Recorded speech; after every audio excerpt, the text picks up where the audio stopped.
muchas gracias, licenciada, y muy buenos días a todas y todos. Realmente para nosotros es un día muy importante, un día muy esperado. Platicábamos hace un momento con la doctora Consuelo, con el doctor Abraham, y justamente dijimos, pues, como dice el meme, es hoy el inicio de esta gran colaboración que tenemos, y sin duda alguna es muy importante para todas y para todos, todos los que nos dedicamos a la parte docente, pero también todo el público en general, ya que ese tema que el día de hoy se va a tocar sobre ocasiones no se le da la importancia, no se le da esta trascendencia en todos los temas que trabajamos día con día. Y sin duda alguna, muchos de nosotros en algún momento de nuestras etapas de la vida hemos tenido conocimiento sobre alguna persona, algún amigo, el hijo de un amigo, una amiga, algún familiar, algún conocido, conocida, que tiene o se encuentra en esta condición y nosotros por desconocimiento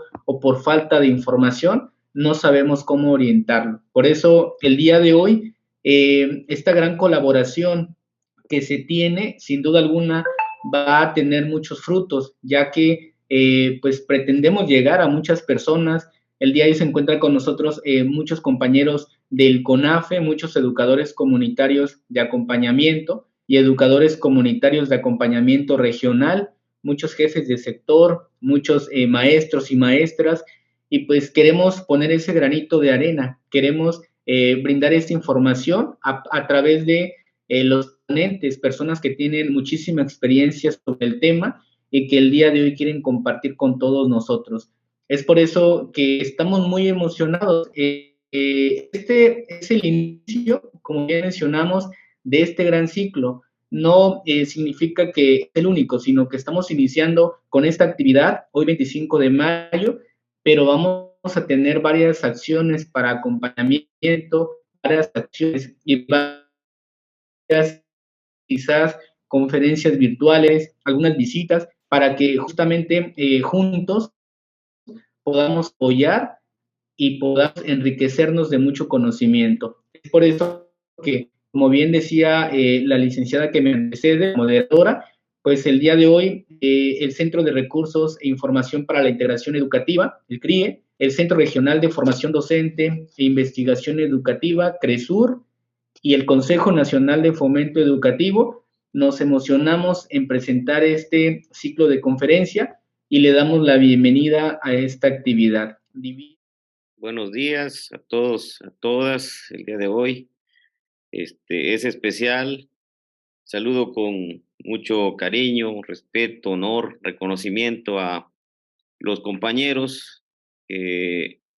Somos más que compañeros de trabajo, de lucha, en este sentido de la inclusión en Chiapas. Eh, Saludo al licenciado José Seín Robles Méndez, este, del Consejo Nacional de Fomento Educativo en el estado de Chiapas. Gracias por estar con nosotros. A la doctora Consuelo Portillo Cano, directora del CRIE número 2. A la maestra Josefina Lovera Grácida, jefa de Departamento de Inclusión Educativa Comunitaria. Y por supuesto, a nuestros dos invitados, conferencistas del día de hoy, colaboradores del Centro Regional de Formación Docente y amigos en especial, y hemos aprendido mucho de ellos, al doctor Israel Tonatiu Lay Arellano y la doctora María Elena Anguiano Suárez de la Universidad de Guadalajara. Quiero agradecer también a todos los que nos siguen por las plataformas digitales, por el Facebook y el YouTube, y los que están en esta sala, los que alcanzaron lugar en esta sala. Estamos todo el equipo que organizamos este evento muy agradecidos con todos ustedes por acudir a esta convocatoria. Nada menos que el tema de inclusión, lo que hoy se difunde y se divulga mucho en el país, pero que pocos tienen la certeza de decir que van en camino a una educación inclusiva o incluso que están en adversidades de su práctica profesional, por sacar adelante algunos procesos inclusivos en el tema de educación. Según lo que se dice y se ve en la literatura, dice que lograr la inclusión es garantizar que todos tengamos los mismos derechos y obligaciones y accesos.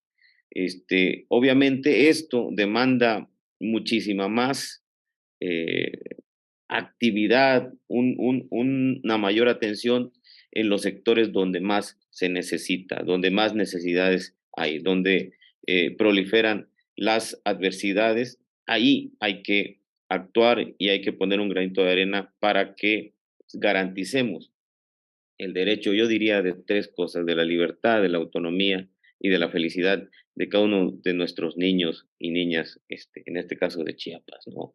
Los saludo a todos con mucho cariño. Esta, como lo decía el licenciado Seín Robles, esta primera actividad es una de tantas que haremos en el sentido del eslogan "abramos paso a la inclusión", ¿no? Y ojalá muchas más dependencias, muchas más instituciones se vayan sumando, muchas más escuelas, sectores, direcciones, todas las manos son útiles y necesarias en este tema de la inclusión. Así que de esta manera no me quisiera extender. Felicito a todos y cada uno de ustedes por hacer posible este evento y vamos a darle paso ya a los conferencistas y tome nota, haga sus preguntas, interactúe, va a haber gente ahí tomando las interrogantes para que se las puedan interactuar ustedes con los conferencistas, ¿no? Bienvenidos todos, buenos días, un saludo desde este centro regional. Muchas gracias. Bien, vamos a dar inicio a estas conferencias y me voy a permitir leer la semblanza de nuestro primer conferencista, el doctor Israel Tonatiuh Layarellano. Él es doctor en Ciencias Sociales por la Universidad de Guadalajara, es profesor investigador titular A en el Instituto de Gestión del Conocimiento y Aprendizaje en Ambientes Virtuales. Las líneas de investigación que cultiva son la legislación de medios, sociedad civil y poderes fácticos, y la legislación y políticas públicas para el autismo. Es miembro del Sistema Nacional de Investigadores Nivel 1, miembro de la Asociación Mexicana de Derecho a la Información, AMEDI, capítulo Jalisco, es asesor en los congresos de Colima, Chiapas, Jalisco, Nayarit y Morelos, para la creación o adecuación de sus leyes locales para la atención y protección para personas con condición del espectro autista. Y es por mencionar algunas de las actividades que él lleva a cabo. Doctor Tonatiuh, el espacio es de usted. Adelante, por favor. Muchas gracias, muy buenos días. Pues antes que nada, un agradecimiento al CRESUR, al doctor Abraham Velasco por la invitación. Y bueno, vamos a exponer este tema que es primeramente conceptual y contextual sobre el autismo. Perdón, ¿de cuánto tiempo disponemos para la presentación? Para tener más o menos contemplados los tiempos, sí. Disponen de 1 hora y tenemos 10 minutos para preguntas. Muy bien. Bueno, de hecho espero hacerlo en menos tiempo porque pues a mí luego me interesa más el diálogo, las preguntas pues que se puedan hacer, entonces esperemos que pueda hacerlo en menos tiempo para tener más oportunidad para las preguntas.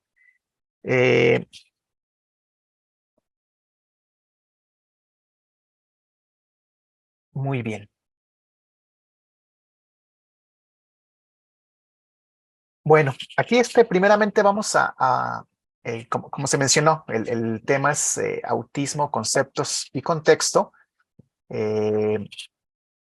Ponemos conceptos porque vamos a ver una variación entre los manuales clínicos que tenemos que tomar en cuenta y luego cómo se ha utilizado o cuál es el concepto que ha utilizado en este caso la legislación o la política pública en la materia, ¿no? Pero podemos señalar que un concepto bastante sencillo y resumido, este que ponemos aquí, el trastorno del espectro autista, o también TEA, pues es un conjunto de dificultades y alteraciones que afectan al desarrollo infantil, siendo el resultado de un desorden de tipo neurobiológico, ¿no? O sea, esa es la definición de la que parten los manuales clínicos. eh, y bueno, ya veremos en los grados o los niveles que tiene según estos manuales, ¿no? Presento también el concepto que viene dentro del manual internacional de la clasificación internacional de las enfermedades, el famoso CIE, en su versión 10, porque se encuentra dentro de los trastornos generalizados del desarrollo. Ustedes así lo pueden buscar directamente en internet, ¿no? La CIE 10, y está con el código F84. Entonces, en el F84 está el concepto de estos trastornos, donde se incluye el autismo y también el síndrome de Asperger, ¿no? Que es F84.5. ¿Por qué menciono la CIE 10? Si bien la CIE 11, que ahorita veremos cuál es la definición en la CIE 11, esta entró en vigor desde febrero del año pasado. La CIE 11 es un manual que, además de ser conceptual, también es procedimental, ¿no? Entonces, señala una serie de procedimientos este manual que pues obviamente deben de acatarse pues para poder, digamos, tener toda el vigor posible, ¿no? Sin embargo, desde la propia Secretaría de Salud nos han comentado que debido a que el procedimiento pues implica cambios en cuestiones de los servidores que alimentan pues estos conceptos. Son costosos estos cambios, estos propios servidores, y toda otra serie de cuestiones que deben de cambiarse para que puedan entrar realmente en vigor la CIE 10, pues en México realmente no está operando a estos momentos, ¿no? Esto quiere decir que, a pesar de que ya tienen más de un año, en realidad no están operando con ella, y por lo tanto, pues continúan haciendo válida la CIE 10, ¿no? Entonces, es por eso que aquí vamos a tener un debate, pues, sobre todo con esto del Asperger, ¿no? Si todavía es válido como definición, como diagnóstico, o si no. Pero entonces aclaramos que la CIE 10 de facto sigue en vigor, sigue teniendo vigencia, aunque pues está publicada la CIE 11. ¿Sí? El primer manual que cambió, de hecho ya hace 10 años, fue precisamente en el año 2013, que cambió la definición del autismo, puso ahora que los trastornos del espectro autista eran un continuum, ¿sí? Y en donde el síndrome de Asperger desaparece y se une a este continuo, ¿no? Siendo el nivel 1 el de menor dificultad y el nivel 4 el de mayor dificultad en la cuestión diagnóstica. De hecho, mucho se utiliza el DSM-5, sobre todo en la consulta privada, en la terapia privada. Este manual es el manual de la Asociación Estadounidense de Psiquiatría.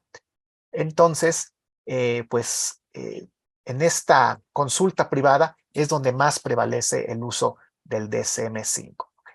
Y por ello es que en muchos sitios pues dicen, no, ya el síndrome de Asperger desapareció y ahora es todo el trastorno del espectro autista, y entonces si antes esta persona estaba diagnosticada con el espectro de Asperger, bueno, ahora va a estar dentro del espectro autista en nivel 1, ¿sí?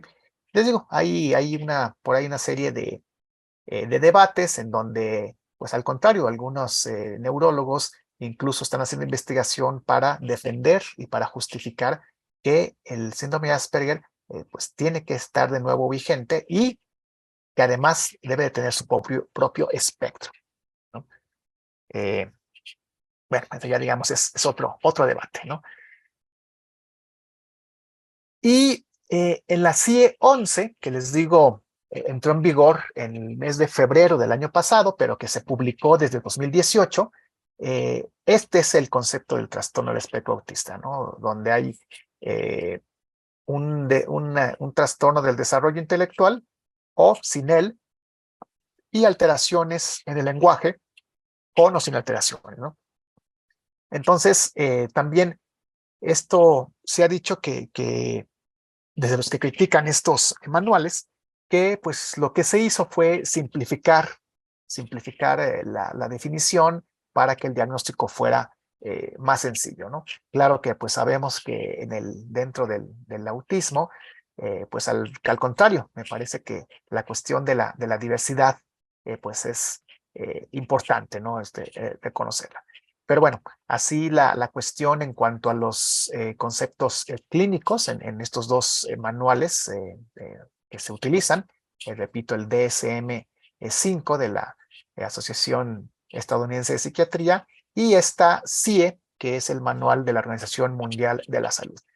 Yo en lo personal he defendido que en lo público, al interior del sector público, debe usarse la CIE, puesto que es el manual de la Organización Mundial de la Salud y es en el que se basa, pues en este caso, el Instituto Mexicano del Seguro Social, ¿no? El ISSSTE, las demás entes públicos de salud, ¿no? Sin embargo, les digo, pues está este debate sobre si se usa uno, si se usa otro, si un concepto ya desapareció, si no desapareció, etcétera, ¿no? Bueno, y en este caso, ¿cuál es el contexto del autismo en México? Pues primeramente, no tenemos estadísticas oficiales, ¿no? Hubo un estudio en el año 2015 que llevó a cabo la Clínica Mexicana del Autismo, conocida como CLIMA, y la Asociación Estadounidense Autism Speaks. Este estudio lo hicieron en la ciudad de León, Guanajuato, más o menos entre 2013 y 2014. Los resultados salieron en 2015, en donde pues señalaban que la prevalencia era de 1 por cada 115 personas. Una persona con autismo por cada 115 en el país, ¿no? En ese momento, que más o menos eran 110, 115 millones de habitantes, pues decían que entonces habría 1 millón más o menos de personas con la condición en todo el país, ¿no? Repito, no hay estadísticas oficiales, pero es el único estudio serio que se ha hecho en el país y que este número pues lo han tomado incluso hasta instituciones del propio Estado mexicano para señalar pues la cuestión de prevalencia del autismo. En Estados Unidos luego varían los números. En Estados Unidos se ha dicho que incluso de 1 por cada 80, incluso últimamente hay una cifra que también se ha estado dando por ahí a conocer en los diversos medios, ¿no? Sobre todo en las redes sociales virtuales, de 1 por cada 66, ¿no? Pero bueno, aquí en México este es el dato más preciso que hasta ahora tenemos. Bueno, también en este contexto, pues hay una atención deficiente desde las instituciones públicas, ¿no? Eso, pues lo sabemos, ¿no? Hay una deficiencia en esta atención y por lo tanto han tenido que entrar de manera de apoyo estas instituciones de asistencia privada para poder pues atender de alguna manera a la cuestión del autismo, ¿no? Es por eso que la gran mayoría de la atención en este país pues la dan las instituciones, las organizaciones privadas, ¿no? Y es una tarea que el Estado pues ha dejado de hacer, ¿no? Y también pues vamos a hablar, en este caso pues que nos corresponde la cuestión educativa, que pues hay una inclusión educativa en progreso, ¿no? Entendemos pues esta inclusión como un proceso que ha tenido pues claroscuros en los diferentes estados del país, incluso regresiones con la pandemia y ahora con la llamada nueva normalidad, que bueno, también veremos en un momento, ¿no? Y bueno, ¿cuál es el contexto normativo, ¿no? ¿De dónde sale un interés por normar, por legislar sobre esta materia? Bueno, aquí la tenemos sobre todo desde la postura de los derechos humanos y de la propia inclusión en general. Pues tenemos que el marco normativo más importante es la Convención Internacional de los Derechos para las Personas con Discapacidad, que está vigente desde 2008, ¿sí? Y de ahí se desprendió la Ley General para la Inclusión de las Personas con Discapacidad en 2011, las leyes locales en esta materia y la Ley General de Educación y las leyes locales de educación, ¿no? Si bien tenemos una nueva ley de educación desde 2019, pues ya desde antes, la Ley General de Educación ya había tenido algunas reformas para la cuestión de la inclusión, sobre todo inclusión de personas con alguna discapacidad. Y esto nos lleva a aquí hacer esta diferenciación en el posicionamiento conceptual, porque, bueno, los manuales que señalamos hace un momento, pues están obviamente vistos desde el paradigma médico biológico, ¿no? Donde la condición, pues, es una condición de discapacidad y donde hay que rehabilitar, ¿no? O sea, la rehabilitación entendida como, pues, hay que tratar de que la persona tenga los medios, los elementos para que esté lo más cercano a una persona regular, por decirlo así, ¿no? Pensemos en que si es una discapacidad motriz, bueno, hay que ver qué aparatos le podemos poner, etcétera, para que pueda moverse como el resto de las personas, ¿no? O sea, esta rehabilitación va en ese sentido. En cambio, en el modelo social, pues ya se está viendo como una diversidad, estas condiciones de discapacidad, como una diversidad, y sobre todo, pues basándonos en el modelo de los derechos humanos y de la inclusión, ¿no? Entonces, pues vamos viendo cómo se recorre, cómo va recorriendo este concepto, y es por eso que lo veremos ahorita en un momento, en el título, ¿sí? de la ley, se llama Ley General de Atención y Protección a las Personas con la Condición del Espectro Autista, ¿no? De repente, para algunas personas es como, resulta ahí un poco confuso, porque dicen, bueno, ¿es trastorno del espectro autista o es condición del espectro autista o hay una diferencia de niveles o qué pasa aquí, ¿no?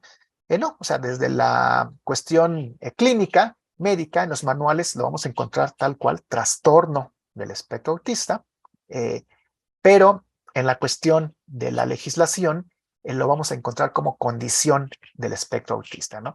Y esta cuestión de condición pues hace alusión a que la persona pues no nada más es o tiene características clínicas, ¿no? Sino que una persona, sobre todo viendo las de los derechos humanos, pues tiene tal como tal lo dice, derechos sociales, derechos culturales, derechos políticos, derechos a la salud, derechos a la educación, etcétera, ¿no? Entonces, por lo tanto, en la normatividad mexicana lo vamos a encontrar como condición del espectro autista, ¿no?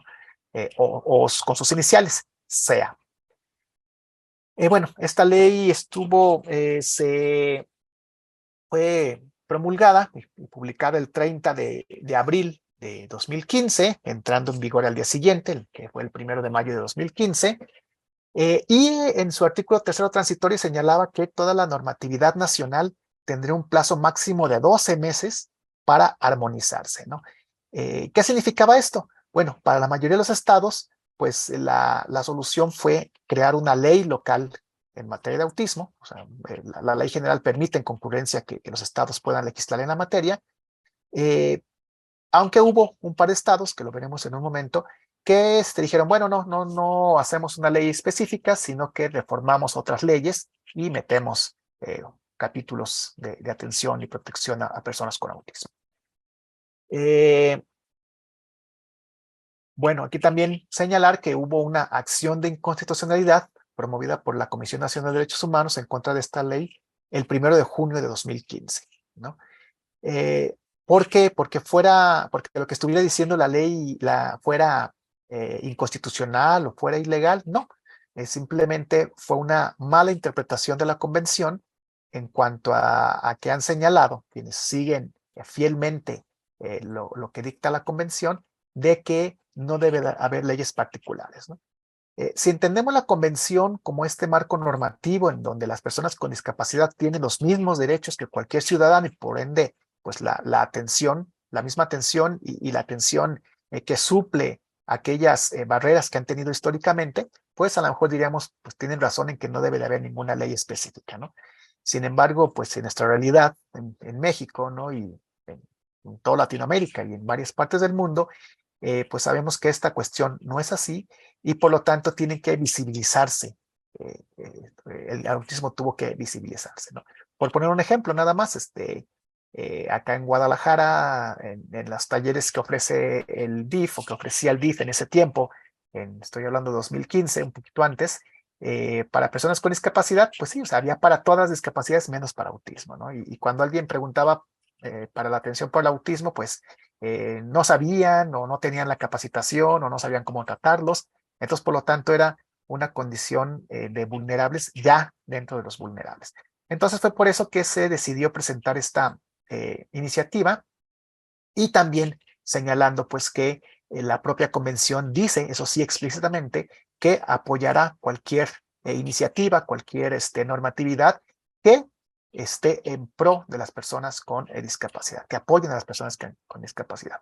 Entonces, en este caso, pues la ley general obviamente tiene ese fin, ¿no? Pero bueno, en este contexto en donde de interpretación, pues se puso esta acción de inconstitucionalidad. La Corte tardó 6 meses en resolverlo. Fue hasta las sesiones que tuvo en febrero de 2016, en donde finalmente valida esta ley, ¿no? Por ahí nada más declara inconstitucional la cuestión de los certificados de habilitación laboral, y no tanto porque fueran inconstitucionales, sino porque la Corte decía que con un certificado, pues los empleadores tendrían que aceptar a una persona con autismo, aunque no fuera el perfil que requirieran, y entonces más bien se inhabilitó esta parte en protección a los patrones y no tanto porque fuera algo ilegal. Muy bien, dentro de este contexto, pues, de las 32 entidades federativas que conforman el país, tenemos 20 entidades con una ley local. Sí, Chiapas es una de las entidades que tiene una ley local en materia de autismo. Tenemos 8 entidades que no tienen ley. Estos son Aguascalientes, Baja California Sur, Campeche, Guerrero, Hidalgo, Morelos, Puebla y Querétaro. Y tenemos estas otras 2 entidades que adicionaron otras leyes, ¿no? Como decía hace un momento. La primera, pues, es Guanajuato. Guanajuato puso un capítulo en su ley de salud y otro en educación para protección y atención a las personas con autismo, como si el autismo nada más se resolviera con cuestiones de salud y de educación, ¿no? Yo creo que, bueno, son los pilares más importantes, pero pues falta la cuestión de trabajo, de vivienda, de recreación, de cultura, etcétera, ¿no? Y el otro fue Yucatán, que también agregó un capítulo a su ley de salud. Sin embargo, al día de hoy, estas 2 entidades pues también ya tienen una iniciativa desde el año pasado que pues por ahí se está discutiendo en materia de autismo, ¿no? O sea, ambas entidades al final de cuentas pues sí han, los diputados han señalado alguna iniciativa de ley para ello, ¿no? Y tenemos, por último, 2 entidades que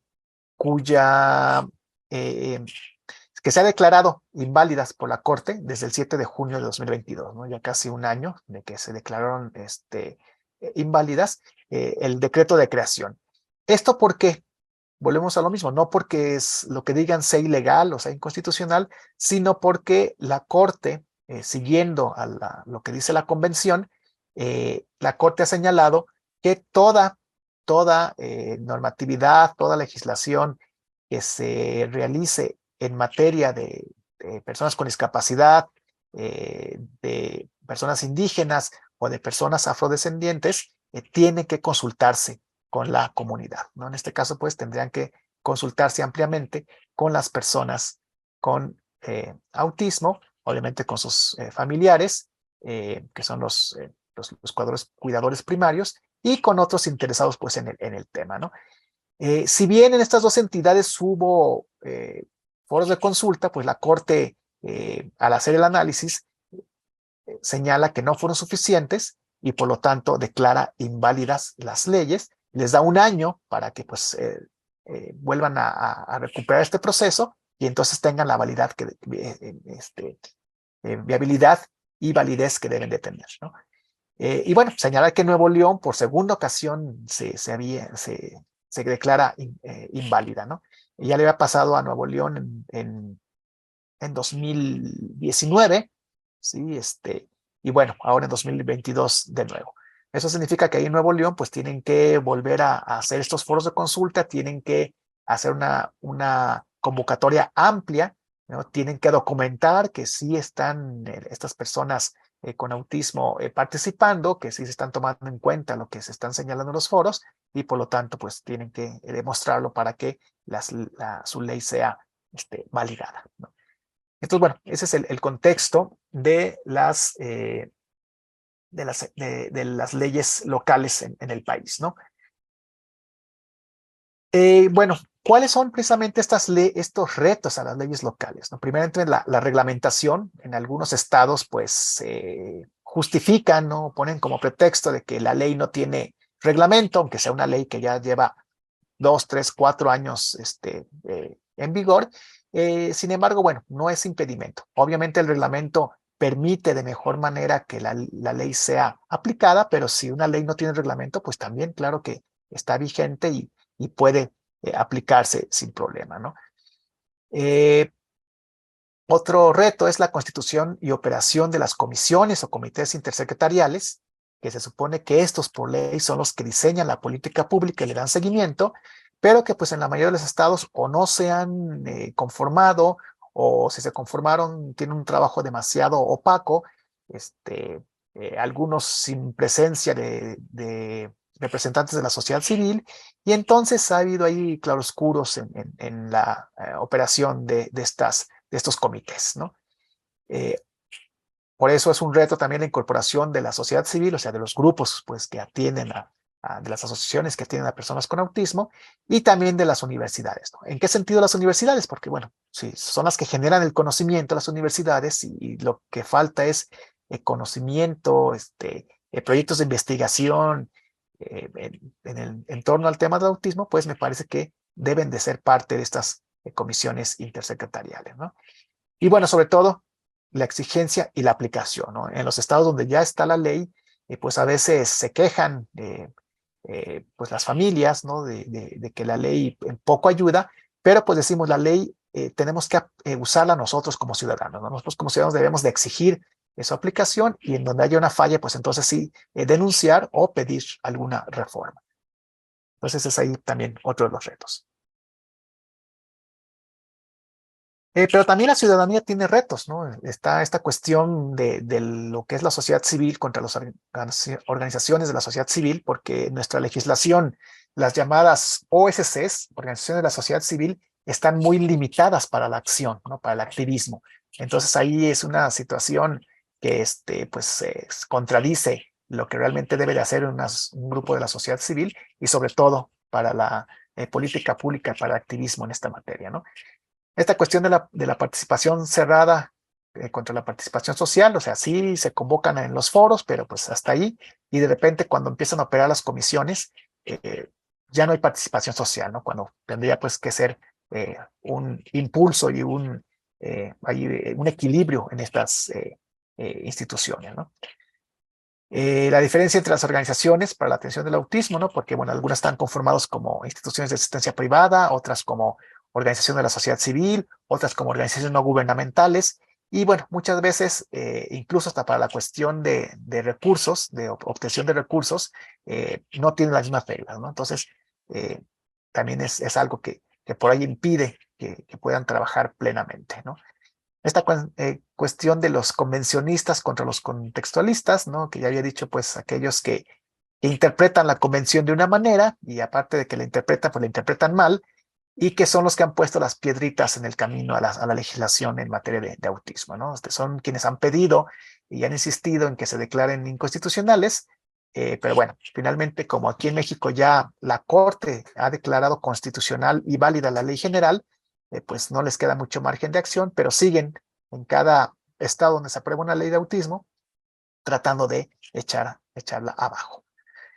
Y también pues eliminar los egos de las instituciones y los personajes alrededor del autismo, ¿no? Que esa es una situación problemática que también ha impedido un desarrollo y una pues evolución de manera favorable de las organizaciones en pro de las personas con autismo, ¿no?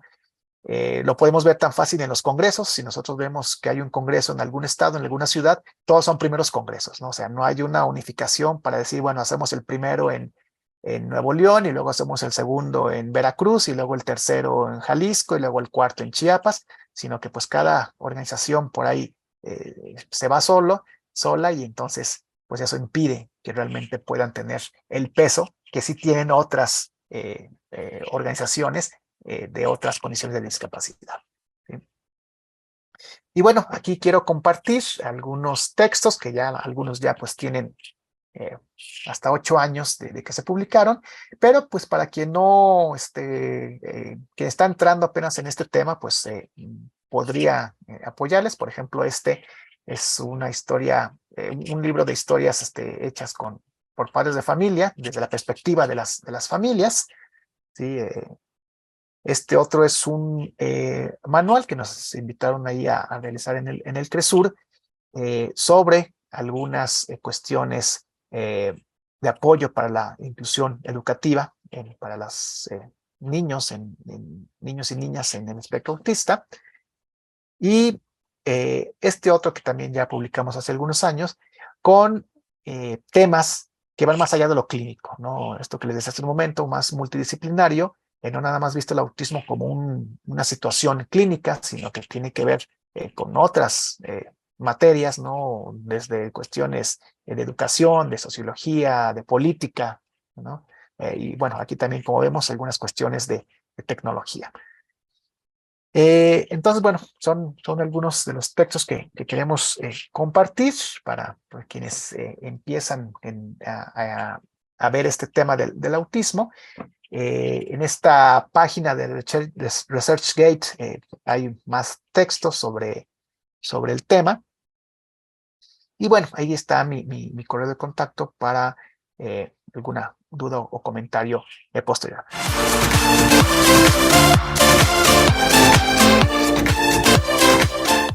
La doctora María Elena Anguiano Suárez es doctora en Educación Inclusiva por el Centro Regional de Formación Docente e Investigación Educativa.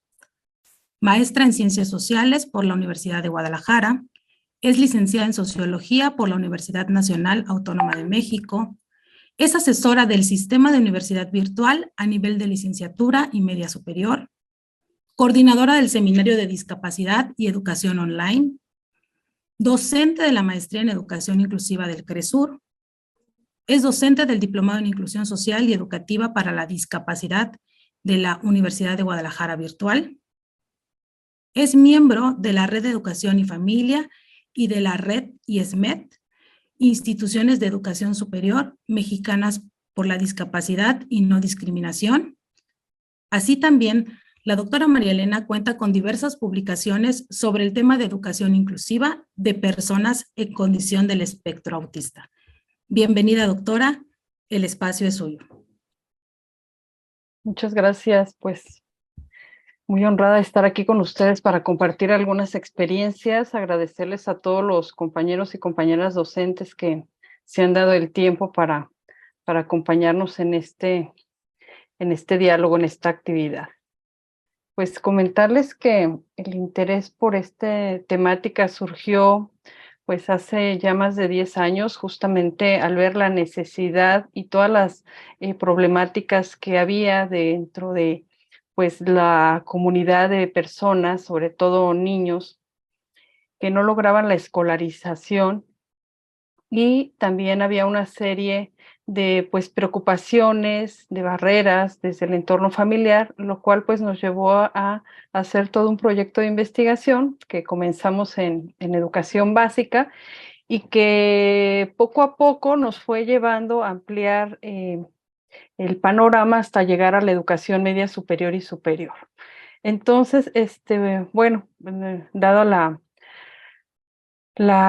las inquietudes que escuchaba, pues quisiera comenzar con algunas conductas. Si bien los maestros pues no estamos formados para hacer un diagnóstico, sí somos una parte importante para observar ciertas conductas que nos pueden hacer sospechar que un estudiante, que un niño está dentro de una condición del espectro autista. Entonces, más que hablar de criterios diagnósticos, les anoto aquí algunas de las conductas observables más comunes que presentan los niños que se encuentran dentro del espectro autista, que son pues dificultades en su coordinación gruesa y fina, son muy torpes al caminar, al correr, se tropiezan, chocan, te pegan con el hombro, tiran las cosas. La letra, la escritura es una escritura generalmente pues no tiene pues ese moldeo, es una letra fea. Yo siempre les digo, mientras sea legible, ustedes como docentes ya cumplieron el objetivo. Mientras ese niño logre la escritura y sea legible, son muy buenos en ortografía generalmente, pues porque aprenden a leer muchos de ellos, incluso de manera independiente, con lo que es el método global de lectura, asociando objetos con imágenes, que es algo muy común que se da. Las estereotipias que presentan muchos de ellos, que puede ser el aleteo, el balanceo, el girar sobre su propio eje o girar sobre algún espacio, el apretar los puños, el estar haciendo lavado de manos, el estar frotando los dedos, o sea, diferentes tipos de estereotipias. Generalmente no miran a los ojos, se apartan, y esto lo pongo entre comillas porque lo voy a explicar más adelante. Muchas veces no es porque no quieran socializar, sino porque les cuesta trabajo en entornos que tienen muchos estímulos o muchos detonantes, o por su alteración sensorial o por sus dificultades propias para socializar. Dificultades para interactuar, no saben cómo integrarse, cómo convivir, cómo iniciar una conversación, cómo incorporarse a un juego, entonces requieren apoyo en el desarrollo de habilidades sociales. La alteración sensorial a ruidos, olores, colores, texturas, ¿sí?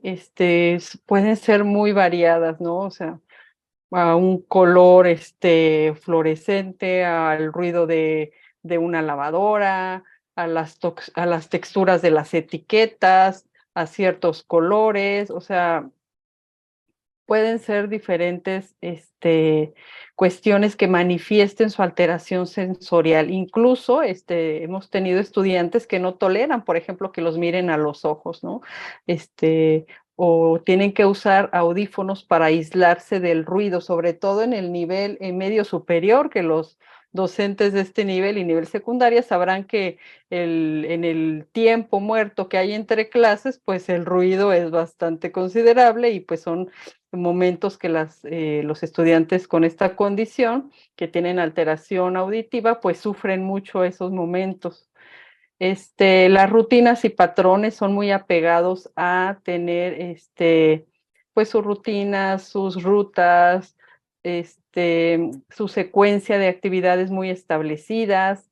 Tienen también algunos de ellos agnosia auditiva, es decir, que se toman su tiempo. Cuando uno les pregunta dentro de la clase para que participen y no les damos un tiempo para que en lo que ellos les llegue el mensaje, lo procesen y den una respuesta, les genera a veces frustración, porque muchos de ellos me dicen, es que sí sabía la respuesta, pero no me esperaron para decirla.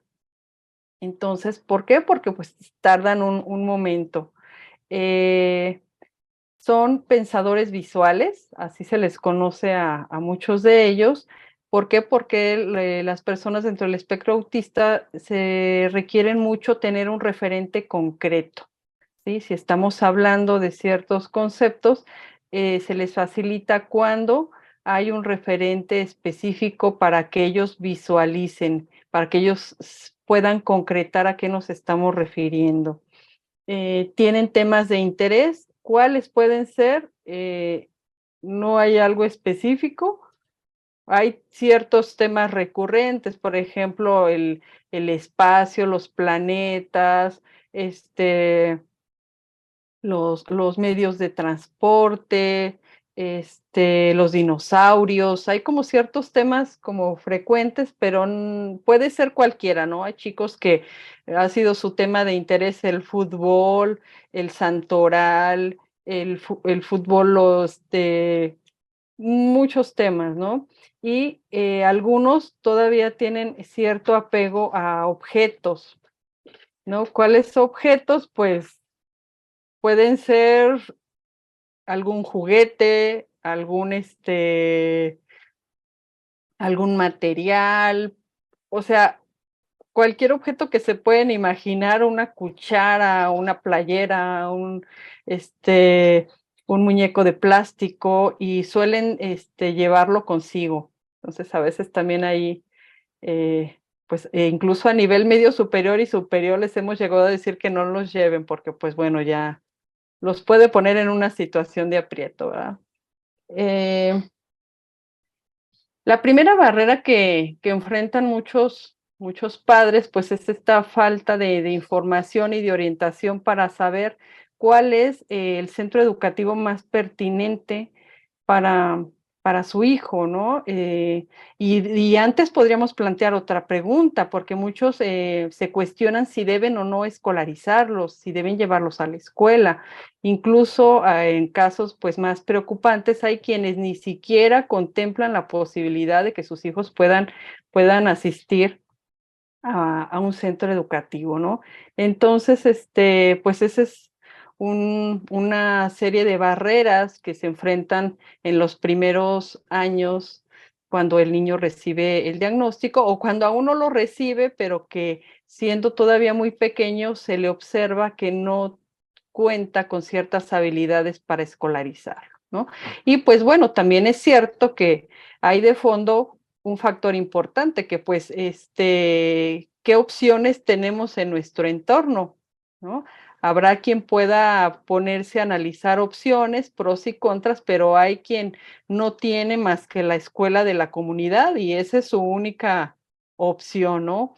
O en el caso de los que llegan a pues poder ejercer su derecho a la educación a través de los programas de CONAFE, de algunos talleres culturales o incluso también algunos padres pues han optado por la educación en casa, ¿no? Y pues también tenemos opciones más drásticas o donde pues los padres deciden no escolarizarlos o llevarlos a un centro de internamiento o tenerlos en casa, ¿no? Que son situaciones pues mucho más preocupantes en donde se vulneran los derechos humanos del niño, ¿no? Y su derecho a ejercer la educación. En la trayectoria educativa del estudiante, de los niños, pues comienza generalmente con el preescolar. Y voy a hablarlo de manera un tanto hipotética porque sabemos que la realidad y las condiciones pues son diferentes en cada entorno, pues se habla mucho de la importancia de un diagnóstico temprano, perdón, de un diagnóstico diferencial, de un diagnóstico interdisciplinario, donde no solo nos digan que el niño tiene un trastorno del espectro autista, sino donde se pueda llevar a cabo una evaluación psicopedagógica para revisar y observar las áreas específicas donde el niño presenta mayores retos, ¿sí? Y muy importante también el perfil sensorial, porque en muchas ocasiones se centran tanto los terapeutas como los padres únicamente en las cuestiones cognitivas, intelectuales, conductuales y dejan de lado el perfil sensorial. Cuando muchos, pues ya jóvenes que llegan al nivel medio superior y superior, incluso han dejado sus estudios porque pues no recibieron este apoyo en poder regular su perfil sensorial. Bien, el trabajo escolarizado, perdón, el trabajo en la preescolarización, que tiene que ver con poder trabajar algunas habilidades previas, ¿no?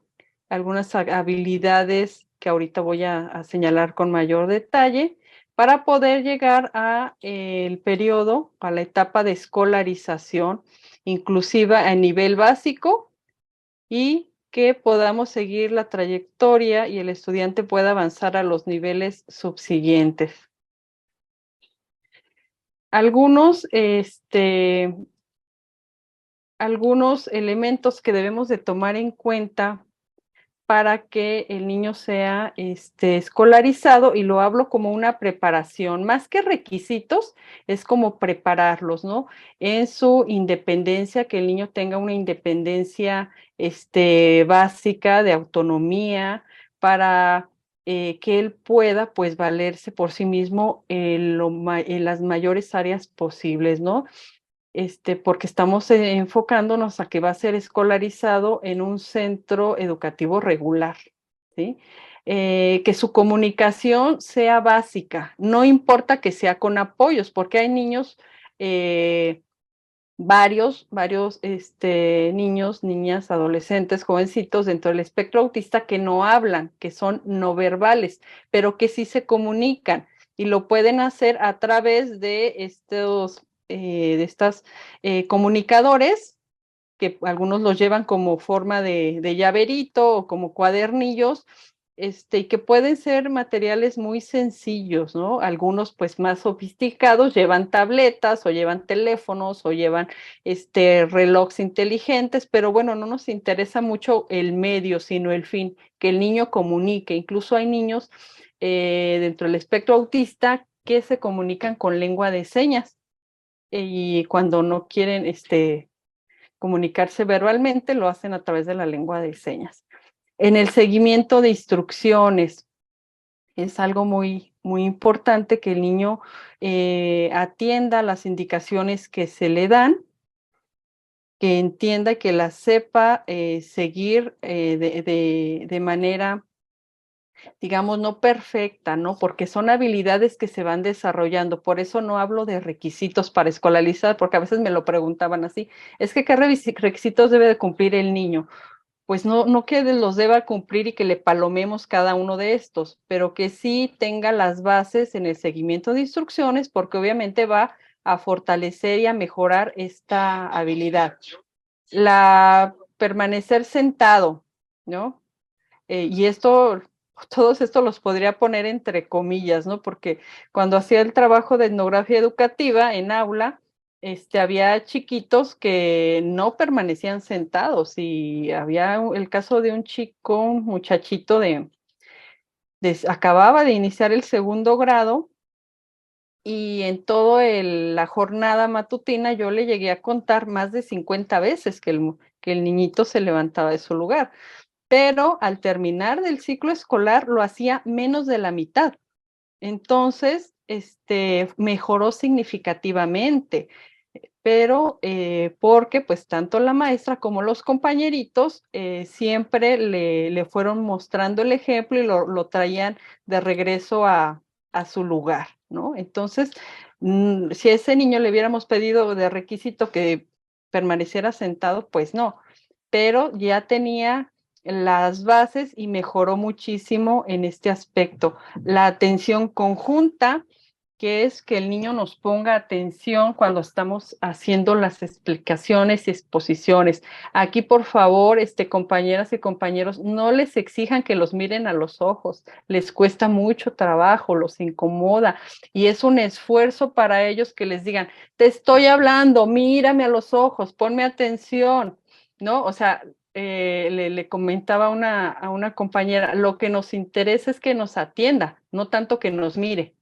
Entonces hay que saber distinguir esta cuestión, ¿no? Y regular las estereotipias que los niños pues la van haciendo también con corrección verbal en la medida de lo posible. Poco a poco van ellos aprendiendo a regular sus estereotipias. Generalmente, y esto sí lo comento y lo reitero, por eso lo complejo del espectro autista, porque no hay como fórmulas o métodos únicos. En cada caso es muy diferente las estrategias, las herramientas, las metodologías, las terapias, la medicación, o sea, cada uno es un traje a la medida, ¿no? Pero lo que sí les puedo decir, que ya tenemos, los jóvenes que tenemos en nivel medio superior y superior ya han regulado muy bien sus estereotipias, no desaparecen, ¿eh? Muchos de ellos las conservan, pero ya saben que no lo pueden hacer en público o lo hacen de manera discreta o buscan un espacio apropiado cuando pues necesitan autorregularse, ¿no? Y también apoyo en mejorar conductas inapropiadas, ¿sí? ¿Cuáles pueden ser estas? Pues cualquiera, ¿no? A veces por su misma alteración sensorial, por su ansiedad, por el estrés, por la angustia, por todas estas emociones con las cuales tienen dificultad para lidiar y manejar, a veces pues tienden a cometer ciertas conductas inapropiadas que yo, en mi postura muy particular, y pues tengo todo un sustento para ello, yo no hablo de conductas violentas o agresivas, porque desde un enfoque sociológico, la agresividad y la violencia tienen una connotación de una intencionalidad, de un interés, de un poder, ¿sí? Y las personas dentro del espectro autista no tienen dentro de su visión, en esto que llaman los psicólogos de la teoría de la mente, el causar ese daño, en tener un comportamiento intencionado para lograr un objetivo, ¿no? Para causar un daño o una venganza, ¿no? O sea, decir, ay, le pedí a la, voy a hablar de los ejemplos que me pasan a veces con los muchachos a nivel medio superior, a decir, ay, le pedí a la maestra que si me daba un ray porque sé que pasa frente a mi casa y no me lo quiso dar. Ah, mañana voy y le voy a rayar el carro, ¿no? Por decir. No, no, ellos no tienen ese resentimiento o esa planeación, esa intencionalidad. Son como muy nobles. Si un no, pues no, pero les estoy hablando pues de niveles más avanzados, ¿no? Entonces, pues tienen conductas inapropiadas que generalmente o con mucha frecuencia se malinterpretan, ¿no? Y decir, ay, es que le dio una crisis, es que es agresivo, es que es violento, ¿no? Es que a veces no sabemos qué le detonó esa conducta inapropiada. Y abro un paréntesis, muchos, la gran mayoría, sufren de mucho acoso escolar y violencia que es invisibilizada y solamente vemos cuando grita, cuando empuja, cuando avienta algo, pero no vimos que alguien pasó y lo jaló, no vimos que alguien le encajó la punta del lapicero en la espalda, no vimos que alguien le tiró sus materiales, entonces a veces vemos nada más como el efecto y no observamos la causa, ¿no? Bien, también es muy importante, sobre todo cuando son de primer ingreso o hay un cambio de grado educativo, que haya un periodo de adaptación, ¿sí? Donde se le anticipe al niño, a la niña, al jovencito que va a cambiar de grado, ¿no? Por ejemplo, para ellos es una ruptura muy fuerte el tránsito del preescolar a la primaria. ¿Por qué? Pues porque el entorno del preescolar es un entorno más lúdico, es un ambiente más en el juego, las metodologías son como más cercanas, la convivencia, y para ellos ir a la primaria, muchos niños me decían, aquí, ¿por qué no está el salón bonito? Y los adornos y el listado con nuestras figuras que nos hacía la maestra, porque un aula de preescolar pues no es para nada similar a un aula de primaria, ¿verdad? O no digamos ya de nivel licenciatura o de nivel secundaria, ¿no? Entonces sí se les recomienda pues que se les anticipe, se les presente su nueva escuela, que vayan reconociendo el entorno, las rutas y que haya una integración progresiva a la escuela, ¿sí? Porque el cambio es pues es un cambio abrupto, ¿no? Después de ir 3 grados, por dar un ejemplo, los que cursan los 3 grados del preescolar y de repente ir al siguiente periodo ya a una primaria, pues es una ruptura importante, ¿no? No ver a tu maestro cuando estuviste 3 años con una rutina. Recuerden que les dije que son muy apegados a los patrones y a la rutina y están haciendo un cambio significativo. Entonces, irlos anticipando, que vayan conociendo, que sea una integración progresiva, que si la jornada pues puede empezar a ir ciertos días, quizá no horario completo, la pauta se las va dando el propio niño, ¿no? La convivencia, presentarle a sus maestros, compañeros, al personal de la institución es muy importante, quién es la persona del personal que apoya en la puerta, en ventanilla, o sea, todo la parte del equipo de la comunidad educativa, ¿no? Ver hacer un trabajo de observación, qué ajustes y apoyos requiere el niño, ¿no? Por ejemplo, nos pasó con una chiquita que le llamaban la atención porque se metía al sanitario de los niños, ¿no? O sea, para todos era muy obvio cuál era el sanitario de los niños y cuál era el sanitario de las niñas, pero para esta chiquita, como no tenían no tenían una señaléctica, un aviso, algo que a ella le anticipara cuál era el sanitario, la niña lo que hizo fue hacer unos dibujitos con sus propias hojas y fue y las pegó, dibujó un muñequito y una muñequita para que ella supiera cuál era el sanitario de los niños y de las niñas, ¿no? Identificación de distractores, ¿sí? Por ejemplo, en otro caso había un niño de cuarto de primaria que se distraía mucho con los autos porque era su tema de interés y su salón, que recién le habían asignado, pues estaban empezando ciclo, daba a la calle. Entonces, para él, estar sentado junto a las ventanas que daban a la calle, pues era un distractor, porque lo sentaban por número de lista, entonces se tuvo que mover de la ventana para que no tuviera ahí distractores. Y bueno, el apoyo del auxiliar de inclusión, monitor o maestra sombra, como se le llama, shadow, diferentes maneras, que también son apoyos temporales que nos ayudan mucho en las transiciones y en que el niño genere y desarrolle habilidades escolares y adaptativas para que subsiguientemente pues él lo vaya haciendo de manera autónoma. ¿Qué necesitamos? Pues lo primero que se ocupa pues es voluntad, tener disposición, buscar información específica, a veces revisar los grandes manuales de trastornos del desarrollo, pues no nos aporta mucho, porque vuelvo a decir, el trastorno del espectro autista se manifiesta de manera específica en cada persona. O sea, todo el listado de criterios diagnósticos, de características y que yo les mostraba, cada persona las manifiesta de manera distinta, ¿no? Y tenemos desde personas o estudiantes con autismo no verbales hasta estudiantes verbales que hablan de una manera muy fluida y muy sofisticada. Tenemos a estudiantes que no les molesta que los toquen, hasta estudiantes que no toleran estar, por ejemplo, usar shorts, ¿no? O también tenemos una niña que no toleraba usar falda por la sensación del aire, ¿no? En sus piernas, o sea, y dice uno, pues qué exagerado, sí, así es su alteración sensorial.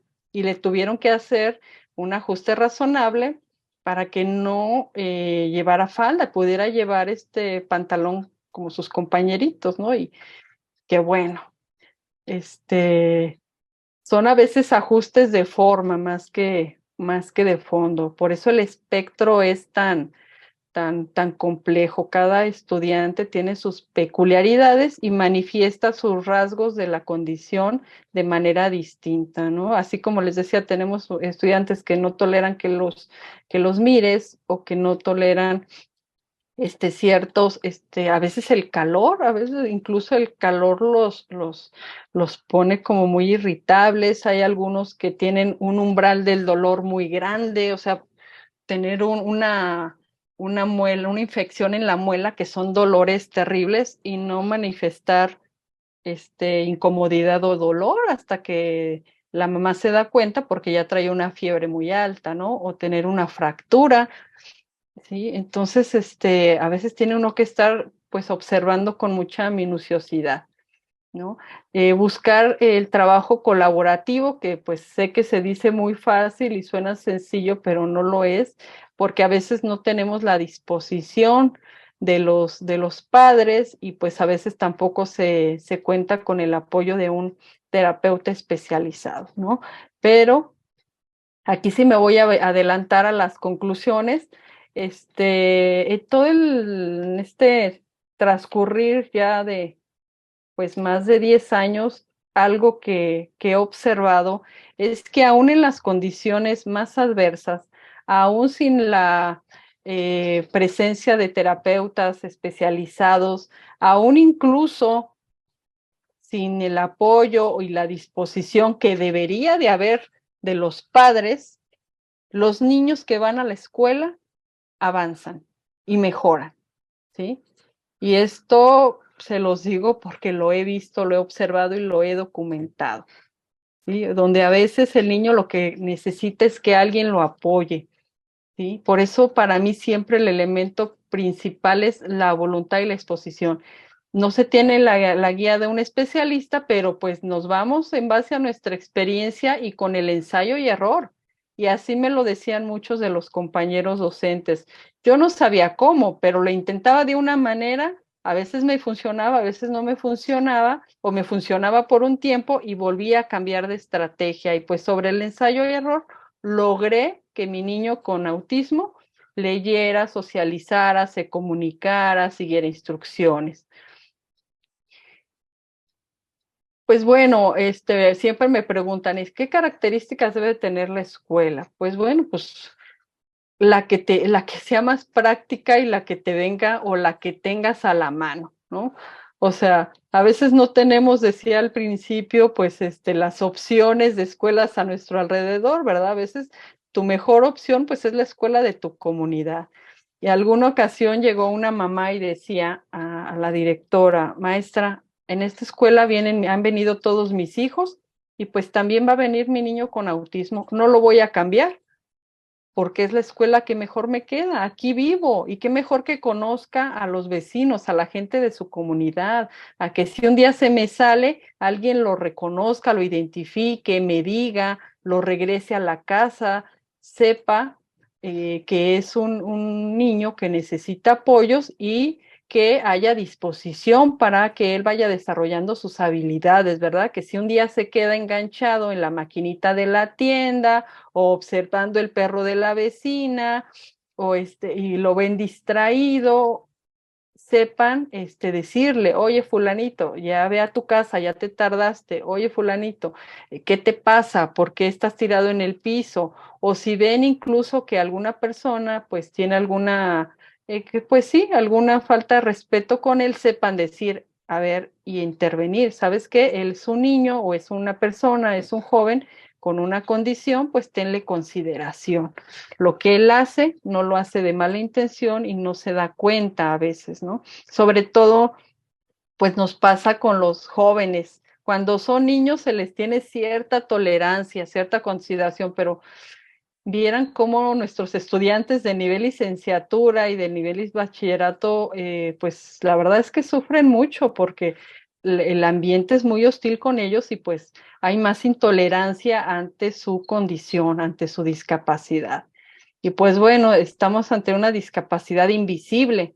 No le tienen la misma consideración al niño que es ciego que al estudiante que es autista, ¿no? O sea, desafortunadamente. A veces me preguntan mucho los papás, es que, ¿cuál escuela es inclusiva? Pues en la que colabores, en la que apoyes, en la que te acerques con el maestro, en la que llegues a ponerte a disposición. ¿sí? A veces les digo, a veces queremos la mesa puesta, ¿verdad? Que ya todo esté hecho y funcionando bien, y a veces no, a veces lo más probable es que tengas que llegar a picar piedra, a construir, a innovar, ¿sí? Y bueno, una estrategia que es muy funcional y que sí se las recomiendo mucho es hacer la entrevista con el cuidador principal de su niño, de su estudiante con la condición. Generalmente son las mamás, ¿verdad? Pero a veces pues es la abuelita, la tía, el hermano mayor, el papá. Entonces, ¿por qué? Porque necesitamos conocer a nuestro estudiante, necesitamos conocer cuáles son sus habilidades para no centrarnos en sus limitaciones o dificultades. ¿Cuáles son sus habilidades? ¿Cuáles son sus fortalezas? ¿Cuáles son sus tiempos? O sea, los niños a veces tienen sus propios procesos y no es que tengan discapacidad intelectual. El autismo no está asociado, no compromete el nivel intelectual, ¿no? Aunque aquí pongo el asterisco, también hay comorbilidades con algunas de trastornos del aprendizaje, con alguna enfermedad, por ejemplo, la epilepsia, puede ser alguna cuestión, pero no es característico del espectro autista, es como una comorbilidad adicional de la persona, ¿no?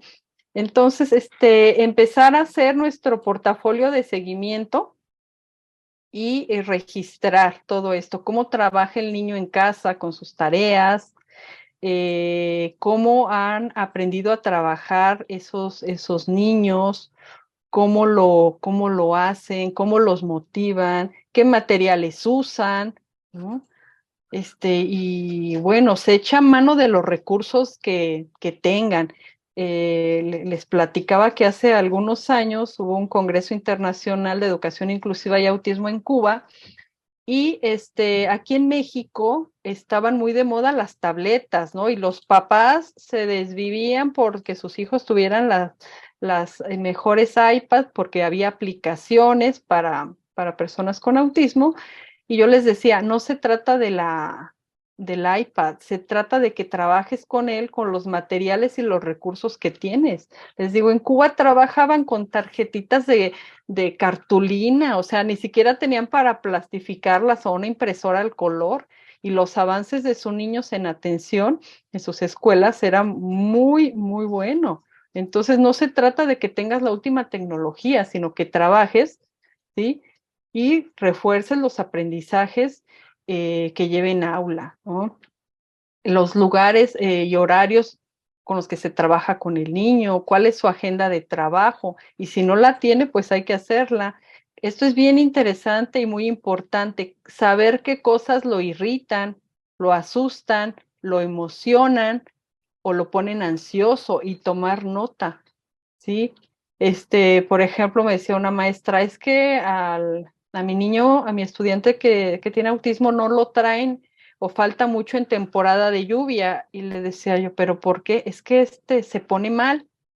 Yo, ¿cómo que se pone mal? Y ya entrevistando a la mamá, no era que el niño se pusiera mal, es que le emocionaba mucho cuando llovía y le gustaba salirse a mojar, ¿sí? Entonces era una conducta inapropiada que había que regular, o sea, porque, o sea, no me imagino allá en el sureste que llueve mucho y el niño no vaya a la escuela, ¿verdad? O sea, son conductas que se tienen que ir regulando y corrigiendo poco a poco con el uso de reforzadores, ¿no? Saber esto también es una clave que les va a facilitar mucho su trabajo con el niño en aula, saber cuáles son sus temas de interés del niño, el fútbol, el tren, los medios de comunicación, las tuberías, los planetas. Bueno, tenía un niño que su tema de interés era la muerte. O sea, fíjense qué tema.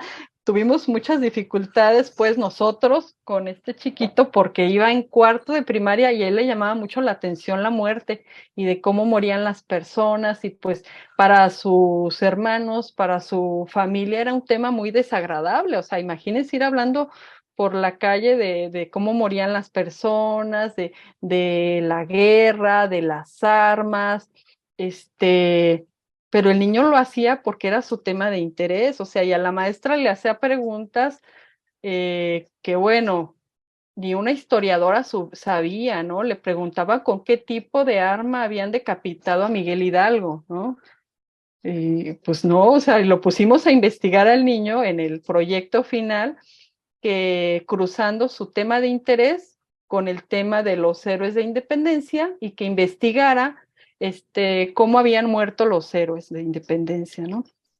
Y porque no se trataba de censurarle, porque los papás era, no hables de eso en la calle, baja la voz, no estés diciendo eso. Entonces no le podían prohibir o castigarlo porque era un interés legítimo que tenía el niño. O sea, claro que no le pasaba lo mismo al niño que era eh, muy conocedor del fútbol. Luego en el año que fue en el Mundial en Rusia, si no mal recuerdo, el niño se volvió famoso porque se sabía todos los equipos y todos los integrantes de los equipos y bueno, era como la enciclopedia de fútbol, pero pues no le pasaba lo mismo al niño que tenía un tema socialmente pues más delicado, ¿verdad? Entonces con este niño trabajamos con el psicólogo que trabaja la regulación de conductas y con este niño se implementó una estrategia de darle días y horarios para hablar del tema de interés y se enfocara a canalizarlo en su proyecto que fue hablar de la muerte de los héroes de independencia. Y bueno, ya no me dio tiempo de meterlo en la presentación, pero hasta guardé su cartulina donde hizo sus dibujitos de cómo murieron cada uno de los héroes de independencia y los dibujó, dibujó ahí a Morelos fusilado, murió, dibujó a Hidalgo decapitado, puso en una cama a Josefa porque ella murió de muerte natural. Entonces hay que canalizar y conducir esos temas y no censurarlos, pero ustedes los deben de conocer y preguntarlo a los papás.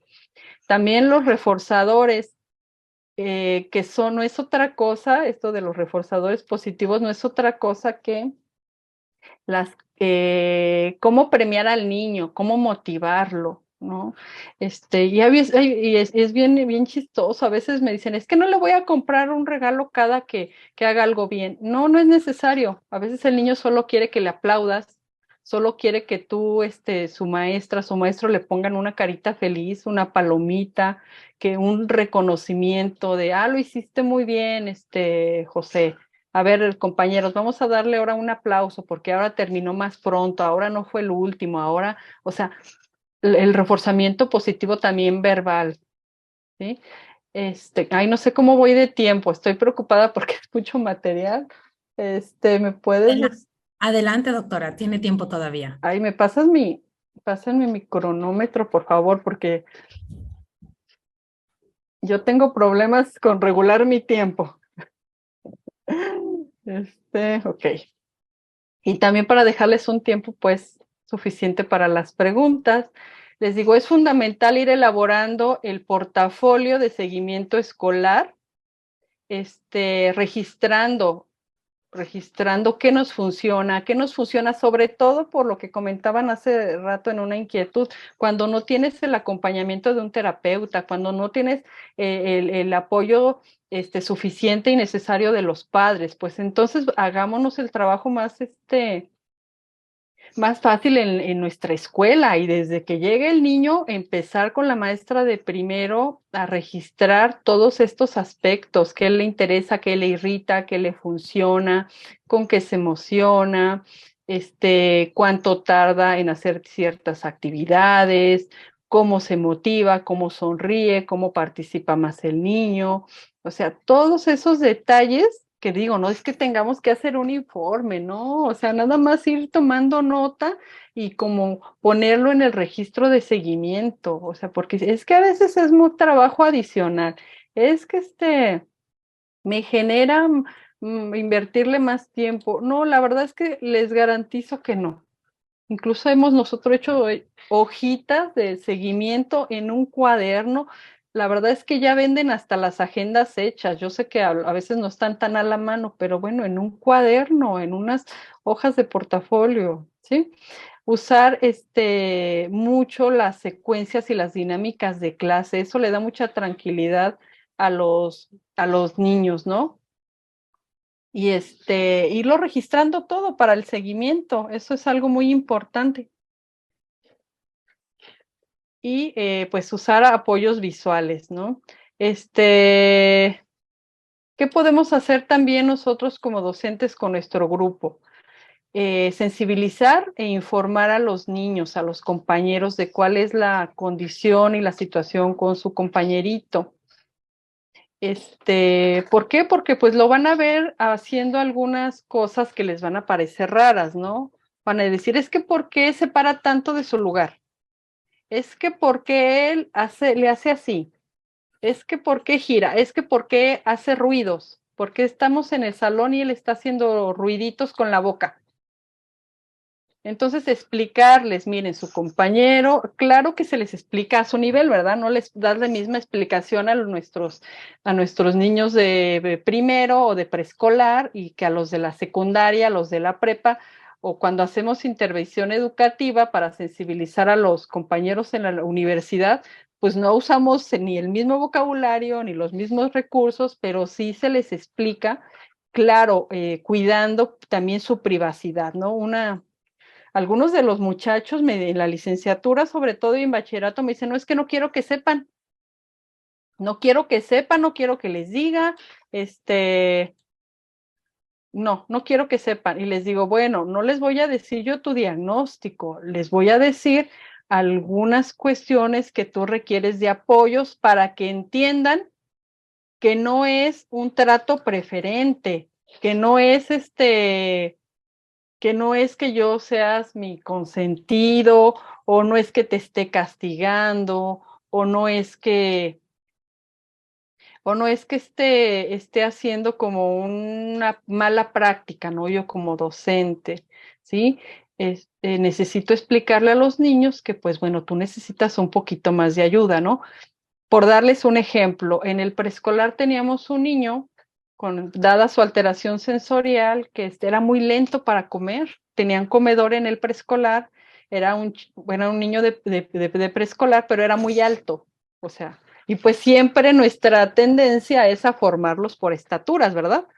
Entonces a este niñito cuando lo formaba, pues le tocaba casi al último, y a él le irritaba, más que le irritaba, le angustiaba mucho que le servían casi al último, y luego, como era muy lento para comer, y después del desayuno era el receso, pues ya no le duraba el recreo, ¿verdad? Pues ya se le acababa el tiempo, porque entre lo que le servían y entre lo lento que le era para comer, ya cuando salía al recreo le quedaba muy poquito tiempo. Entonces la maestra decía, es que algo le pasa porque cuando regresa del receso ya no quiere trabajar y regresa muy enojado y ya no tiene la misma disposición que tenía al principio. Hasta que hicimos, bueno, un trabajo de observación, le pedimos apoyo a las señoras del comedor, a los compañeritos, y nos dimos cuenta de que el niño no hablaba mucho, y también platicamos con él hasta que pudimos descubrir que era eso, que se molestaba porque pues no le daba tiempo para jugar. Entonces, ¿qué hicimos? Pues explicarle a los compañeritos que aunque él era más alto, dada su condición, lo íbamos a poner unos días claro que el apoyo no iba a ser para siempre, unos días lo íbamos a poner al principio de la fila para que le sirvieran primero y comiera, tuviera más tiempo para comer. Los sentamos junto a 2 niños que eran buenísimos para comer, comían muy rápido, y ese apoyo se lo dimos por 2, 3 semanas, o sea, no fue mucho. Y después ya lo fuimos recorriendo del lugar hasta que llegó a su lugar que le correspondía en la fila, de acuerdo a su estatura, y los niños entendieron por qué se le daba esa consideración, y también ellos nos ayudaban, les decían, ándale, Juanito, apúrate a terminar tu cereal, o ándale, mira, termina la fruta, come esto. El niño mejoró increíblemente. Entonces, los apoyos son temporales, porque también vamos a cuidar mucho no caer en estados de comodidad, ¿verdad? Con los niños, no estados de confort. Aquí les presento a uno de mis los chicos que dimos un tiempo seguimiento. Él está en una escuela de alto rendimiento deportivo. Este chico juega bádminton, es un chico con autismo y este muchacho pues acude a una escuela que depende de la Secretaría de Educación Pública, pero es una escuela para jóvenes atletas, ¿sí? Y bueno, pues ahí va este muchacho, ¿no? Hay que fomentar también sus habilidades sociales. Acá tenemos a otro joven, él estudia actualmente la licenciatura en Cultura Física y Deporte. Le costó mucho trabajo por su dificultad en la psicomotricidad gruesa y fina. Se tuvieron que hacer varios ajustes razonables, trabajo de intervención, con grupo, con docentes, tuvo una situación familiar este muchacho, cuando estaba de su tránsito de la prepa, que estuve en una aula CAED, de la prepa a la licenciatura, desafortunadamente falleció su mamá, que pues era la persona que se encargaba de acompañarlo, de guiarlo, de orientarlo, y pues el papá ahora sí que le tuvo que entrar al quite, ya no había de otra, ya no estaba su esposa, que era la que usualmente a las mamás se les recarga esta tarea, pero con el apoyo de sus compañeros y de la maestra, después de tener tantas dificultades, o sea, imagínense un muchacho con dificultades en su coordinación gruesa y fina, en una licenciatura en cultura física y deporte, pues claro que le costó trabajo, claro que se tuvo que esforzar mucho, pero se le hicieron ajustes razonables, se esmeró y lo logró. Aquí está en su presentación de fin de curso bailando merengue y danzón con su maestra, ¿no?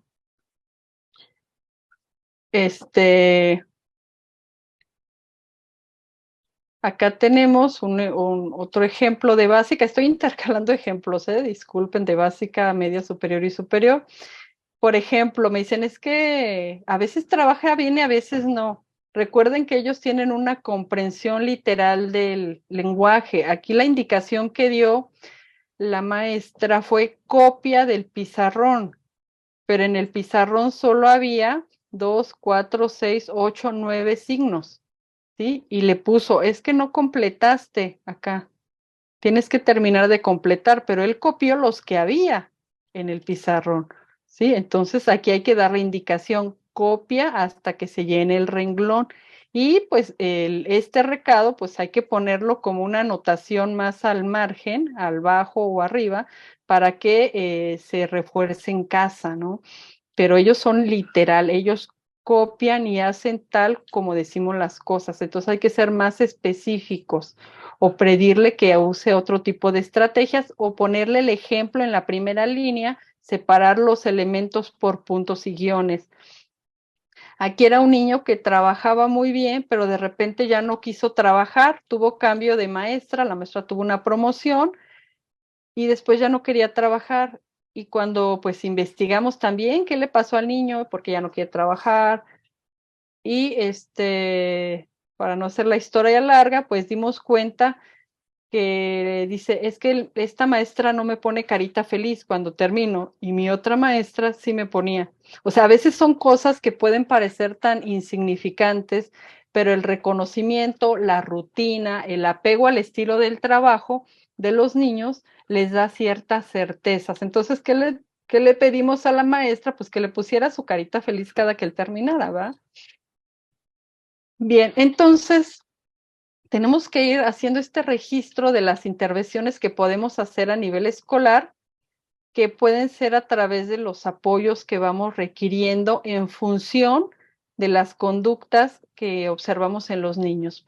Por ahí comentaban también, es que si no tiene diagnóstico y no hay la posibilidad como de tener un diagnóstico preciso, ¿qué podemos hacer?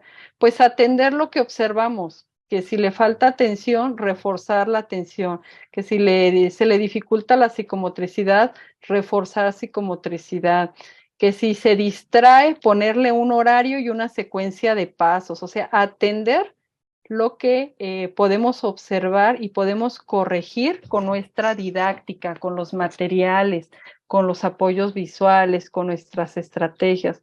en términos muy generales puedo decir que las personas con condición del espectro autista les funciona la enseñanza estructurada, ¿sí? Y me voy a arriesgar a comentar que he observado que maestros que no tienen formación en educación especial o mucho menos conocimientos en trastornos del aprendizaje o discapacidad, pero que tienen una dinámica de clase muy estructurada, muy organizada, muy puntual, una rutina, esto les favorece muchísimo a los estudiantes con condición del espectro autista. Es más, nos ha tocado niños que cambian de nivel educativo o de grado y tienen tan incorporada de la rutina de sus maestros que le piden a sus docentes del siguiente curso o de la siguiente materia o aula que lleven esta misma dinámica, ¿no? Y pues ya les tenemos que explicar, ¿no? Que cada maestro lo hace de manera distinta y lo van entendiendo ellos poco a poco, pero bueno, y luego les cuento la anécdota de Maluma, por eso lo ven ahí, porque ya estoy sobre mi tiempo. Pues el registro de cada avance, de cada retroceso que tiene el niño, identificar la barrera, no estancarnos. Si el niño no aprende las tablas, no decir, es que este niño no puede pasar de grado, es que este niño no puede, es que mejor hay que dejarlo en casa o desistir, porque a veces nos dan sorpresas y van haciendo sus propios procesos y ajustes de aprendizaje. Sí, yo les puedo decir que tengo estudiantes en la licenciatura que no se saben las tablas, ¿no? O sea, y están estudiando una licenciatura, por supuesto que no están en ingenierías. Sí, tengo estudiantes que tienen problemas del aprendizaje muy importantes y están estudiando una carrera, ¿sí? Entonces, sí tratar de ser lo más apegados a lo que ahora nos exigen los nuevos estándares del diseño universal para el aprendizaje y algo muy bondadoso que tiene es que nos beneficia a todo el grupo. Me dicen, es que ¿cómo voy a hacer mi dinámica de clase o mis actividades con un diseño de lectura fácil si no todos tienen discapacidad intelectual? Le digo, lo sabemos, pero te va a facilitar a la mejor comprensión de todo tu grupo, el usar apoyos visuales, el usar esquemas, el usar materiales complementarios, las diversidades de actividades y bueno, esto se los quiero compartir ya después a través de la maestra Marta o de los organizadores, les comparto la presentación para que lo puedan revisar con mayor detenimiento. Evitar hablar con lenguaje figurado, nada de metáforas indirectas, sarcasmos, porque no las entienden. O sea, si llega tarde el niño del receso, no le digan, ay, qué bonito, pues ahí llega cuando tú quieras, porque eso va a entender que lo están halagando en lugar de decirle, recuerda que en cuanto toque el timbre, debes de llegar pronto al salón. Tenemos que ser muy cuidadosos de nuestras expresiones, de cómo nos dirigimos a ellos, porque ya cuando hacemos conciencia nos damos cuenta que hablamos con mucho sentido figurado y no les queda claro. Entonces, pregúntenles si están entendiendo el sentido de las palabras. Tenemos palabras y conceptos que tienen varias acepciones y a veces estás hablando tú de postura del cuerpo y el texto se está refiriendo a tu postura de tu opinión. Entonces, tenemos que tener mucho cuidado con cómo está comprendiendo el estudiante. Entonces, siempre preguntarle, a ver, si entendiste, te quedó claro, a ver, dime qué necesitas hacer y corroborar que está siguiendo o entendiendo la indicación. Aquí tenemos a otro chico, él estudió su bachillerato con nosotros en la modalidad virtual, porque pues justamente en los niveles educativos previos, primaria, secundaria, pues tuvo mucho acoso escolar este muchacho y él decidió estudiar su bachillerato virtual, pero le fue muy bien, siguió trabajando habilidades sociales, iba a clases de inglés presencial, a talleres, y ya en la licenciatura se reintegró al sistema escolarizado. Y ahorita ya se tituló. Esta foto es del día de su graduación, de su acto académico, y ahorita ya está en inclusión laboral este muchacho. Esta es una de las tablitas que les decía que pueden elaborar a partir de la comunicación que tengan con las mamás, con las terapeutas, ¿no? ¿Qué significa las conductas que hacen los niños? Porque a veces los malinterpretamos. O sea, a veces dicen, es que ese niño se masturba, es que ese niño tiene tocamientos inadecuados, cuando lo que significa realmente es que quiere ir al sanitario. Y como no habla o no lo sabe comunicar correctamente, es la manera en la que él lo manifiesta. Sí, entonces, pero esto se facilita cuando la mamá no lo dice. Yo por eso les digo a las mamás, avísenles a los maestros qué significa cuando el niño se empieza a jalar el cabello, qué significa cuando el niño empieza a hacer esto, que ya tiene hambre o que tiene sed, o sea, avisen este tipo de conductas que tiene el niño, el estudiante, para que la maestra sepa lo que está sucediendo, ¿verdad? Y no lo descubra 3 meses después.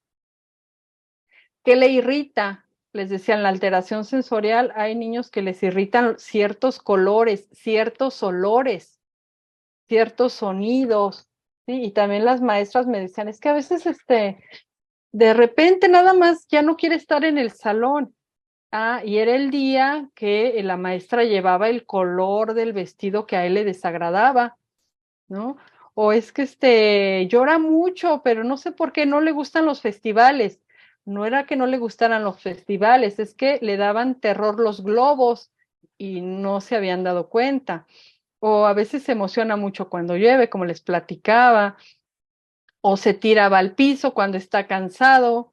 ¿Sí? Entonces, darle tiempos fuera, darle periodos de descanso, hacer listas, porque a veces le digo, somos muy ambiguos. ¿Sí? Entonces hay que darle lista, sobre todo cuando son de los primeros grados. Y a veces también ya en secundaria todavía siguen llevando su lista de lo que deben de llevar. Vuelvo a decirles, los temas de interés. Aquí ese es el ejemplo de un dibujo de un niño que la maestra ya había intentado por todos los medios que el niño aprendiera operaciones básicas. Y decía, es que no, pues ya me rindo, ya le intenté, ya le hice la lucha y no puedo. Y la mamá, yo entrevistando a la mamá, me dice, es que mi hijo sí sabe, la maestra dice que no, pero mi hijo sí sabe hacer sumas. A ver, ¿usted cómo le hace? ¿Por qué con usted sí suma y con la maestra no suma? Ah, es que yo lo pongo a que cuente las iglesias, porque el tema de interés de mi hijo, pues son los santos y las iglesias, se sabe todas las basílicas, iglesias, catedrales, capillas del país. Entonces, pues aquí poníamos al niño a contar y a sumar y a restar iglesias, o sea, da lo mismo que cuente manzanas, peras, globos, pero si él hace operaciones básicas con iglesias, pues vámonos a hacer operaciones con su tema de interés. Y hacer actividades de transición, si está un poquito ansioso, que le gusta llevarse los libros que le gustan del tema de su interés, colorear, ensartar, aplausos. Una maestra descubrió, ella, fíjense, bien interesante, decía, es que el niño cada que me ponía yo crema, venía el niño y me olía las manos y como que se tranquilizaba. Le gustaba mucho el olor que llevaba la maestra de su cremita y pues bueno, ya le compró una cremita al niño y se la daba de premio cada que terminaba de trabajar. Entonces son a veces cosas como muy simples. Siempre enfocarnos en decirle cómo hacer las cosas, porque si siempre no pongas la mochila en el piso, no anotes afuera del cuadro, no pongas la lapicera de esa manera, o sea, no les digamos cómo no, digámosles cómo sí. Anota el número adentro del cuadrito, tu mochila ponla en el perchero y hasta ponerles una marca ahí donde se pone la lapicera.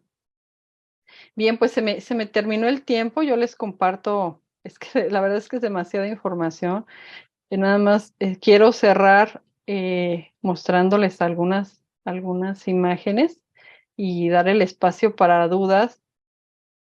Este es otro chico, el Principito, es un chico con autismo también participando en el festival literario. Los chicos participan, ¿no? O sea, hay que a veces apoyarlos para que socialicen. Este es de que un niño que se nos quedaba siempre aquí en los aparatos de hacer ejercicio y no socializaba o jugaba solo, entonces le tuvimos que dejar de tarea, así literal de tarea, platicar 5 minutos con sus compañeros y jugar con ellos. Y le dijimos al grupo, jueguen con él un ratito. Y hasta que él poco a poco fue desarrollando sus habilidades sociales, ¿no? Si el niño no baila, pues pónganle sus audífonos aislantes del ruido y que sea el DJ del festival, que sea la botarga, que sea el que está lanzando burbujas, o sea, pero involucrarlo, no excluirlo, no dejarlo fuera. Aquí cierro con maestra Marta, este muchacho que es todo un caso. Bueno, él y su hermano, tenemos estos muchachos estudiando medicina, 8º y 6º semestre. Estos muchachos no leen, no escriben, no se saben las tablas, no se saben abrochar las agujetas de los zapatos. O sea, estos 2 chicos que van en 8º semestre de medicina ya están haciendo sus prácticas en el hospital civil. Tienen disgrafia severa, discalculia severa, dislexia, epilepsia. Y bueno, le puse puntos suspensivos porque tienen ahí una lista inacabable de diagnósticos. Tienen una condición dentro del espectro autista, retardo en el lenguaje, hablaron ya grandecitos, nunca aprendieron a leer, pero se manejan en su comunicación de una manera muy fluida. No ha sido fácil, no ha sido sencillo, pero han logrado sobresalir en su carrera. Ustedes saben que medicina es una de las carreras más difíciles y estos muchachos lograron y han seguido avanzando. Bueno, aquí más ejemplos de apoyos visuales. Aquí está el chico que le pedí permiso al niño que me dejara tomarle foto a su mesita. El niño que era, no sé si alcancen a ver en la imagen. Aquí vean, está el divino niño. Este niño su tema de interés era el santoral y se sabía todos los santos, el cónclave, qué papa lo había beatificado. Les estoy hablando de un niño de 2º de primaria. Y aquí está su lapicerita y aquí está su santito que llevaba. Cada día llevaba un santo diferente a la escuela. Él no llevaba los Avengers o la Liga de la Justicia o nada de eso. Él tenía sus santos. Son formatos de seguimiento, o sea, nada más hay que palomear, no tienen que escribir mucho. Son listas de cotejo, o sea, qué debe llevar en su lonchera, qué debe llevar en su lapicera. Tecnologías, pues tenemos muchas. Y aquí tengo estos chicos que organizaron un colectivo en el Centro Universitario de Ciencias Sociales. Aquí tenemos a 2 chicos con autismo, tenemos 2 chicas ciegas, 3 chicas ciegas, 2 por nacimiento, una chica que lo adquirió por un accidente, una chica con discapacidad motriz y varios compañeros, pues sin ninguna discapacidad, pero que se han sumado a su causa para apoyarse y pues seguir trabajando por la inclusión, porque la verdad es que a nivel universitario los retos siguen. Todo lo que no se corrige en los niveles educativos previos permanecen y siguen pues causando retos importantes a nivel licenciatura. Pues yo cierro con esto, les agradezco mucho su paciencia, su interés, su tiempo, y pues quedo a sus órdenes para cualquier comentario o duda.